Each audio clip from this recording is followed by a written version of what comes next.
Daily प्राईममध्ये आपले स्वागत आहे. मी संजय पाटील. आर्वी नगर परिषद अध्यक्षपद उत्सुक उमेदवार शहरातील प्रख्यात स्त्री रोग तज्ञ डॉक्टर कालिंदी राणेसह आज आपण मुलाखत करणार आहोत. मध्ये आपले स्वागत आहे. आपण नगराध्यक्ष पदाकरिता उत्सुक उमेदवार का आहे? नमस्कार सर्वांना, माझा नमस्कार. मी डॉक्टर कालिंदी राणे. गेल्या 25 वर्षापासून आर्वीमध्ये स्त्री रोग तज्ञ म्हणून काम करत आहे आणि आतापर्यंत बऱ्याच गरजू रुग्णांना, पेशंट्सला आम्ही काही ना काही मदत करतच आलेलो आहे.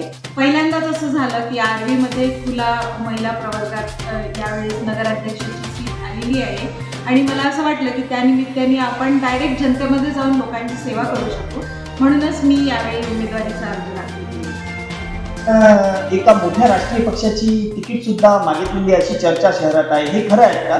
हो, मी BJP तर्फे फॉर्म दाखल केलेला आहे इच्छुक उमेदवार म्हणून. बाकी पार्टीचं डिसिजन, जसं एक सुशिक्षित आणि सक्षम उमेदवाराची गरज आहे त्यानिमित्ताने मी माझा अर्ज दाखल केलेला आहे. बाकी पक्ष जे म्हणेल त्याप्रमाणे. आपल्याला का वाटतं की आपल्याला आर्वीकरांनी निवडून द्यावं आणि नगराध्यक्ष पद आपल्याला मिळावं?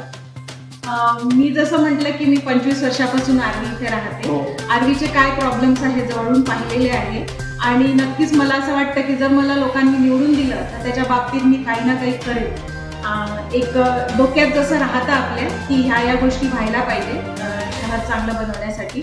स्पेशली एज्युकेशनच्या बाबतीत शाळा डिजिटलायझेशन झालं पाहिजे, जेणेकरून आपल्या इथले विद्यार्थी शिक्षणासाठी बाहेर जाणार नाही. महिलांना रोजगार उपलब्ध करून देण्यासाठी नवीन आपल्या इथे MIDC सुमित भाऊंच्या मदतीने आलेली आहे.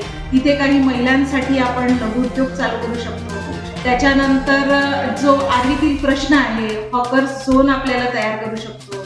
त्याच्यानंतर जे छोटे लघुउद्योग करणारे लोक आहेत, पानठेलेवाले आहेत किंवा जे भाजीपालावाले आहेत, त्यांना स्पेशल एक झोन आपल्याला तयार करून देऊ शकतो, जेणेकरून आर्वी पण एक मोकळा श्वास घेईल आणि आपल्यालाही रस्त्यावर चालताना मोकळा श्वास घेईल.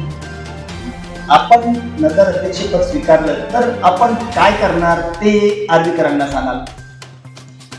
जसं आपल्याला माहिती आहे की BJP जे आहे एक प्रगतिशील पार्टी आहे आणि त्याचं जे काम आहे हे आपण राष्ट्रापासून ते आपल्या स्टेटपर्यंत आणि आपल्या गावापर्यंत बघतच आहे.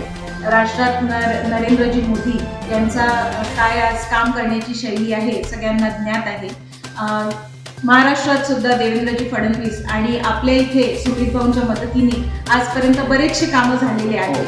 यापुढेही जे नगरविकास मंत्रालय आहे त्याच्या माध्यमातून आपण आर्वीकरिता बराचसा निधी इथे आणू शकतो आणि विकासाची गंगा आपल्या इथे कशी वाहील याच्यासाठी मी नक्कीच काम करायसाठी सक्षम आहे. माझं विजन विकसित आर्वी आणि समृद्ध नागरिक आहे. यासाठी आपण सर्व मला सहकार्य करेल अशी अपेक्षा आहे. धन्यवाद.